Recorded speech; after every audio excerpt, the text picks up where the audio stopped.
Welcome to the week ahead for financial markets. Mike Smith, Senior Analyst and Head of Client Education and Trading at GO Markets, to lead you around what are the key events this week that may impact on sentiment. Now, the first of these is, of course, what the indices are doing now. We saw the US rally continue through the course of last week. Let's just have a check-in on the S&P 500. And you can see here we've had a pretty well straight up run last week, subsequent to breaching that 200 MA, primarily on the back of some hope that the US-China talks are going to lead into something that's longer lasting. A little bit of shyness today in that futures candle there, just slightly to the downside. But looking at the S&P 500, we are around about 3.5% from those record highs we hit back in February. Likewise with the Nasdaq, again around about 3.5% to the downside, around about 3.5% up to the next record highs. But you can see that pause at the back end of the week. There was some good buying early part of the week, but just Thursday and Friday failed to move significantly to the upside. And again, as with the S&P 500, slightly to the downside today for a Monday morning, where there may be some profit taken. Some things to consider over the next few days. And of course, one of the main things is the news at the end of last week of the downgrade of the US credit rating by Moody's. Often when we get a downgrade of credit rating, particularly with the US, it does tend to spook investors a little bit. One wonders whether we may see some selling accordingly because the inference is made in that credit rating. So just watch the next couple of days, really, in terms of how that impacts.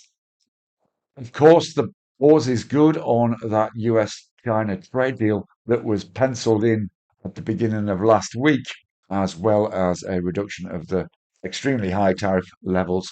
Currently, we are 30% imposed by the US and 10% by China. But we still need some detail in terms of something a little more tangible and workable going forward.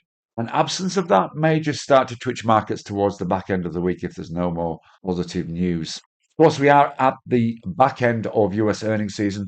We are seeing retail stocks due over the next few days, some of the big players over there, and be interesting to see what the impact is, not only in terms of the rear view mirror, how last quarter was, but also what they're projecting going forward in light of tariffs, which are obviously potentially impacting on retail more than anything at this stage.